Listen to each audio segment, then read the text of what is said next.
विश्वभरिकै शान्ति, मानवता, सद्भाव, सहिष्णुता र मानवीय सुख चाहने सम्पूर्ण बौद्ध मार्गी एवं अरू तमाम दिदीबहिनी तथा दाजुभाइहरू, चन्द्रपात्रो अनुसार वैशाख पूर्णिमाका दिनलाई हामी सधैँ बुद्ध जयन्तीका रूपमा मनाइरहेका छौँ, मनाइआएका छौँ। त्यसै दिन 2645 वर्ष अघि सिद्धार्थ गौतम बुद्धको जन्म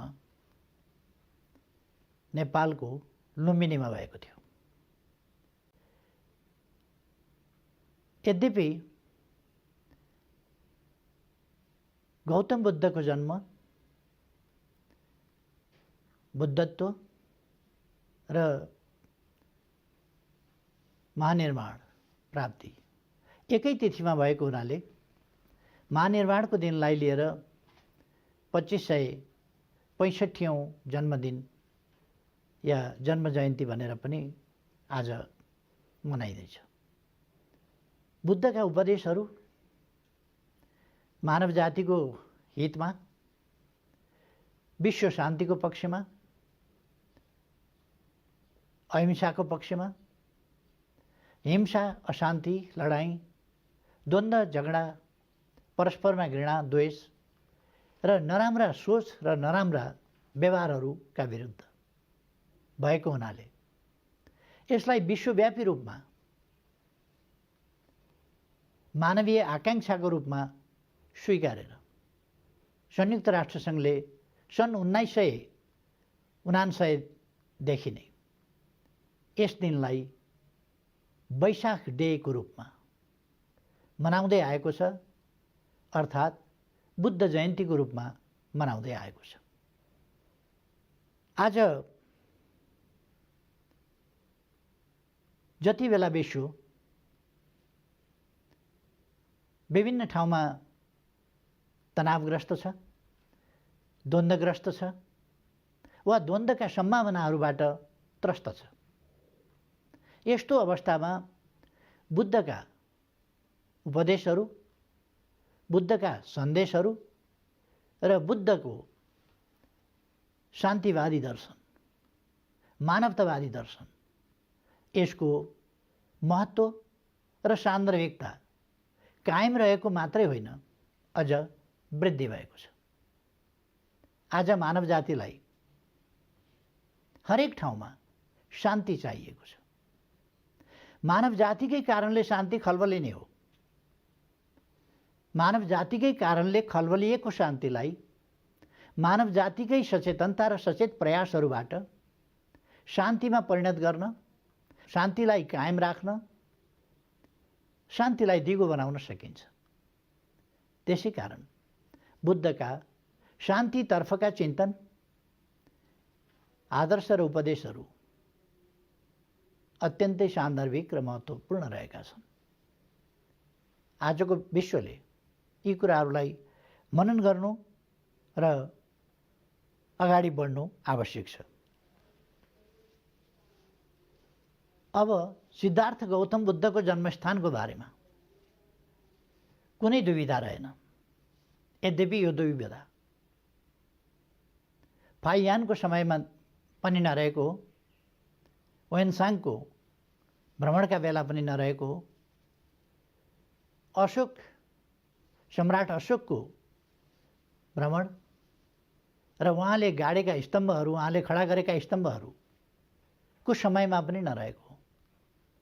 तर बीचमा कतिपय कारणहरूले नेपाल जो बुद्धकै जन्मभूमि हो र बुद्धिज्मको, बुद्धवादको, बुद्ध दर्शनको उद्गम स्थल पनि हो र शान्तिको सन्देश सर्ने थलो पनि हो, त्यही विभिन्न धार्मिक असहिष्णुता जस्ता कुराहरू, धार्मिक सङ्कीर्णता जस्ता कुराहरूले अनेक बुद्ध दर्शनका विरुद्ध, क्रियाकलापहरू भए र बुद्धका शान्तिका सन्देशहरूलाई यस धरतीबाटै मेटाउन खोजिए।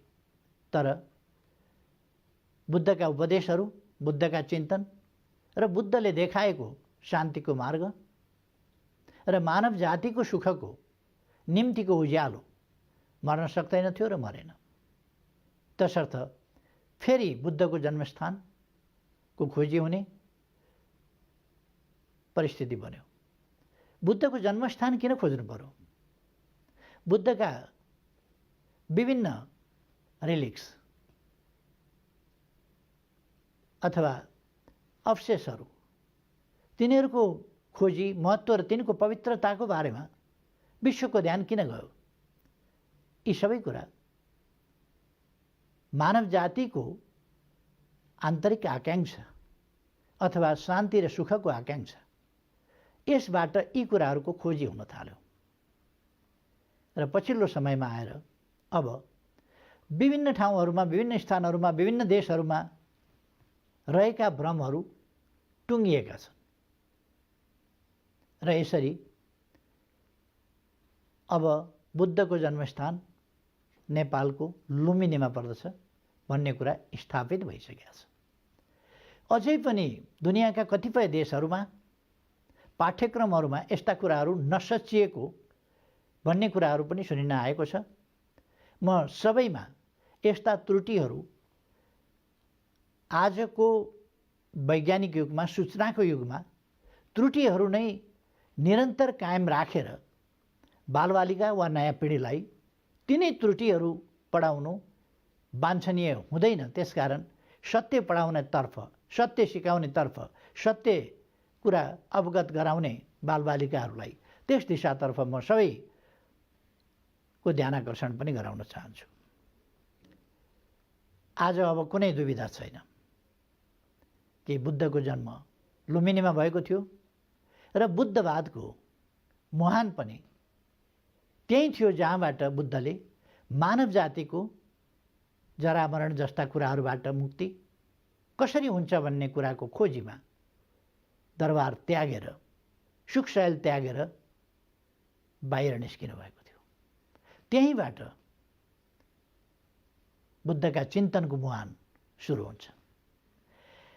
यसरी नेपाल बुद्धको जन्मस्थल र बुद्ध दर्शनको उद्गम स्थल हो भन्ने कुरा पनि स्पष्ट छ। यी तथ्यहरूसम्म पुर्याउन र लुम्बिनीलाई आजको स्थितिसम्म पुर्याउन योगदान गर्नुहुने इतिहासका सबै महान पात्रहरू र लुम्बिनीको विकासको सम्बन्धमा गुरु योजना बनाउने टाङ्गे लगायतका महानुभावहरू र यसलाई अन्तर्राष्ट्रियकरण गर्ने, संयुक्त राष्ट्रसङ्घको विषय बनाउने र लुम्बिनीको विकासमा विशेष अभिरुचि राखेर योगदान गर्ने तत्कालीन संयुक्त राष्ट्रसङ्घका महासचिव उथान्डलाई पनि म सम्मानपूर्वक स्मरण गर्न चाहन्छु। त्यसबेला केही प्रयासहरू भए, पछि प्रयासहरू फेरि शिथिल भए। आज हामीले लुम्बिनीको विकासका प्रयासहरूलाई फेरि अगाडि बढाएका छौँ। लुम्बिनीका विकासका प्रयासहरू अहिले भर्खरै पनि, हालसालै पनि सिद्धार्थ गौतम बुद्धको बुबाको दरबार अथवा शुद्धोधनको दरबार, त्यसको वैज्ञानिक जाँच र उत्खननका कार्यहरू हाल पनि भएका छन्। जमिनको एक्सरे गरेर जमिन मुनि कस्तो दरबारको भग्नावशेषहरू छ भन्ने कुराहरू पत्ता लगाएर त्यसको उत्खनन गरिने ती कामहरू अत्यन्तै ऐतिहासिक महत्त्वका छन् र तिनको समय कुन समय थियो, त्यहाँभित्र प्राप्त भएका सामानहरू भन्ने कुराले पनि त्यो समयलाई देखाउँछ र यसअघि नै बुद्धकाल कुन थियो भन्ने कुरा त्यहाँका इँटा लगायतका अन्य भग्नावशेषहरूले पनि देखाएका छन्। अहिले हामीले बुद्धको मावली घर, जन्मथलो, आफ्नो पिताको दरबार र रामग्रामको स्तूपा, जहाँ विश्वमा उत्खनन नगरिएको बुद्ध अवशेष, एकमात्र उत्खनन नगरिएको बुद्ध अवशेष त्यहाँ छ। त्यसको समेत क्षेत्रलाई लिएर बृहत लुम्बिनी सर्किटको व्यवस्था गरिरहेका छौँ। हामीले लुम्बिनीलाई फरक ढङ्गले विकास गर्नुपर्छ भनेर त्यसलाई नयाँ ढङ्गले फलफुल बगैँचाको रूपमा वृक्षारोपण गर्नेदेखि त्यहाँ 5000 क्षमताको अन्तर्राष्ट्रिय स्तरको सम्मेलन केन्द्र, ध्यान केन्द्र निर्माण गर्नेदेखि यी सब काम गरिरहेका छौँ र अहिले 5000 क्षमताको ध्यान केन्द्र लगभग तयारी अवस्थामा पुग्न लागेको छ। त्यसभन्दा अगाडि नै वर्तमान सरकार बन्ने बित्तिकै हामीले त्यहाँ 3000 क्षमताको ध्यान केन्द्र, सभा हल तत्काल निर्माण गऱ्यौँ र अब हामी लुम्बिनीलाई हाम्रो इतिहासको गौरव, हाम्रो देशले विश्व मानव जातिलाई दिएको सन्देश, यी कुराहरूको सम्मान, स्मरण र त्यसबाट हामी त्यसलाई धारण गर्दै अगाडि बढ्ने सन्दर्भमा महत्त्वपूर्ण कामहरू गरिरहेका छौँ। लुम्बिनी बौद्ध धर्मावलम्बीहरूको एउटा तीर्थस्थल हो। विश्वभरिका बुद्ध मार्गीहरू, शान्तिप्रति आस्था हुने व्यक्तिहरू, शान्तिका अनुयायीहरू, आकाङ्क्षीहरू सबैका निम्ति लुम्बिनी तीर्थस्थल हो र जीवनमा एकपल्ट लुम्बिनी आउने र सिद्धार्थ गौतम बुद्धको जन्मस्थल हेर्ने र त्यो पवित्र धरतीमा एकपल्ट त्यस धरतीलाई स्पर्श गर्ने, त्यो मानवीय इच्छा पुरा गर्नका लागि पनि हामीले अनुकूल बनाउन आवश्यक थियो र छ। त्यसै सन्दर्भमा भैरवालाई अन्तर्राष्ट्रिय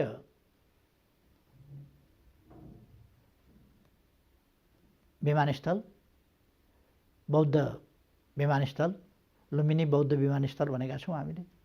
अब त्यसबाट उडान गरेर सिधै विश्वका कुनै पनि देशका मानिसहरू सोझै लुम्बिनीमा आउने र त्यस पवित्र स्थलको दर्शन गर्ने र त्यहाँको वातावरण, त्यसबाट शान्तिका निम्ति प्रेरित हुने, त्यसबाट आत्मिक, मनोवैज्ञानिक वा वैचारिक, विचारधारात्मक, सकारात्मक परिवर्तन लिने, ती कामहरू गर्न सक्ने परिस्थिति हामी निर्माण गरिरहेका छौँ। आज हामी यसरी एउटा भिडियो सन्देश मार्फत अथवा भिडियो सम्बोधन मार्फत वैशाख डे अथवा बुद्ध जयन्ती मनाइरहेका छौँ। तर हामीले सन् 2019मा भियतनाममा भएको अन्तर्राष्ट्रिय वैशाख डेमा वर्षको अर्को वर्ष हामी वैशाख डे नेपालमा गर्न पाऊँ, होइन 20मा सम्भव भएन भने र त्यसमा अलिकति उहाँहरूका केही प्रचलनहरू पनि छन्, त्यसले गर्दा हामीले 20मा नपाउने सम्भावना थियो।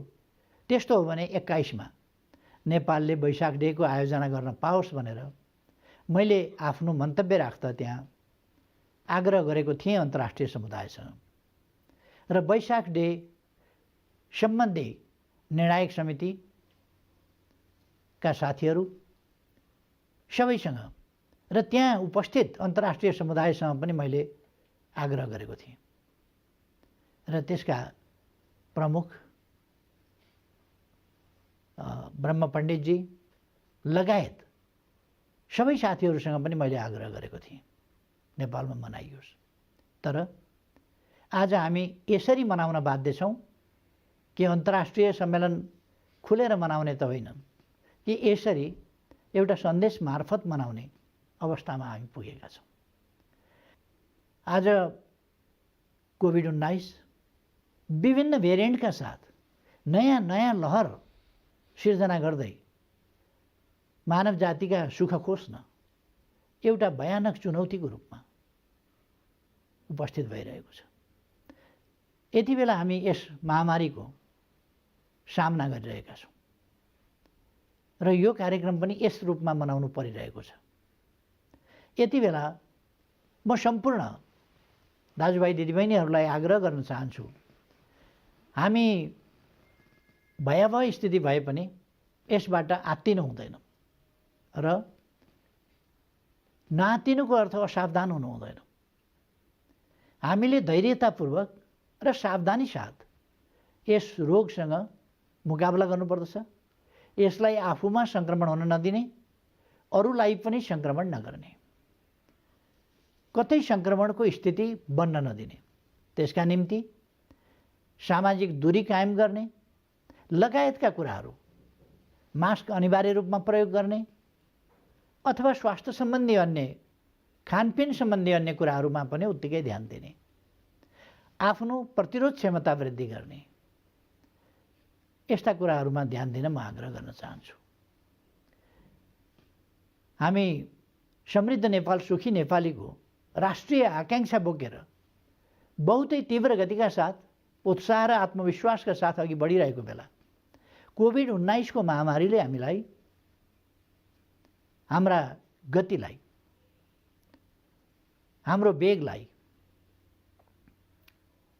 गम्भीर रूपमा व्यवधान पुर्यायो। तर हामी निराश हुन हुँदैन, निराश भएका छैनौँ। कहीँ पनि महामारीको सम्बन्धमा पूर्व तयारी हुँदैन। हामीले देख्यौँ विकसित सम्पन्न देशहरू, सुविधा सम्पन्न देशहरूमा पनि यस सम्बन्धी भ्याक्सिन पनि थिएन, यस सम्बन्धी पूर्व तयारी पनि थिएन। महामारी भनेको यस्तै सङ्कट खडा गर्ने स्वास्थ्य सम्बन्धी गम्भीर समस्या हो, जो अचानक व्यापक रूपमा र भयावह ढङ्गले आइलाग्छ, तब नै महामारी भनिन्छ। हाम्रोमा पनि त्यस्तै थियो। तर हामीले विभिन्न उपायहरू, विभिन्न तरिकाहरूबाट यसलाई, पहिलो वेभलाई हामीले सफलतापूर्वक नियन्त्रण गऱ्यौँ र केही कमी कमजोरीहरू, विभिन्न क्षेत्रका कमी कमजोरी र केही बाध्यात्मक स्थितिहरूको कारणले दोस्रो वेभ फेरि आयो, जसलाई हामी अहिले अगाडि बढ्न दिइरहेका छैनौँ, त्यसलाई रोकिरहेका छौँ र यसलाई अब नियन्त्रणको दिशामा अगाडि बढ्ने स्थिति सिर्जना गरेका छौँ। अब सिलिन्डरको कमी, अक्सिजनको कमी जस्ता कुराहरू अन्त्य गरेका छौँ। अब भेन्टिलेटरको कमी जस्ता कुराहरू अन्त्य गरेका छौँ। अब बेडहरूको कमी अन्त्य गरेका छौँ। यसरी स्वास्थ्य उपचारको सन्दर्भमा औषधि या स्वास्थ्य उपकरणहरूको सन्दर्भमा कुनै कमी हुन नदिने ती कामहरू हामीले गरेका छौँ। र अब भ्याक्सिन हामीले सुरु गरेका छौँ। दक्षिण एसियामा हामी भ्याक्सिन उत्पादक होइनौँ, तर भारतभन्दा पछि दोस्रो देश हौँ हामी जसले भ्याक्सिन सुरु गर्यो। अहिले महामारीको दोस्रो लहर, तेस्रो लहर र विभिन्न भेरिएन्टका साथ आएको हुनाले भ्याक्सिनको पर्याप्तता विश्वमा छैन। त्यो अपर्याप्तताको सामना हामी पनि गरिरहेका छौँ, तर हाम्रा प्रयासहरू जारी छन् र हामी भ्याक्सिन छिटै नै उपलब्ध गराउनेछौँ र आवश्यक मात्रामा भ्याक्सिनको अभियानलाई अगाडि बढाएर निकट भविष्यमा सम्पूर्ण जनतामा भ्याक्सिन पुर्याउने प्रयासमा जुटेका छौँ।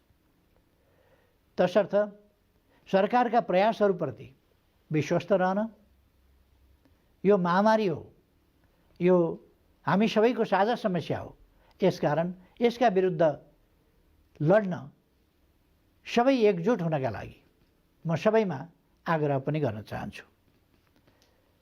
यस सन्दर्भमा आजको विशेष दिनमा म फेरि एकपल्ट शान्ति, सद्भाव, करुणा, मैत्री र मानवताका निम्ति सिङ्गो अन्तर्राष्ट्रिय समुदाय समेतमा सबैमा धेरै धेरै नै हार्दिक आग्रह गर्न चाहन्छु। सबैमा धेरै धेरै शुभकामना। धन्यवाद।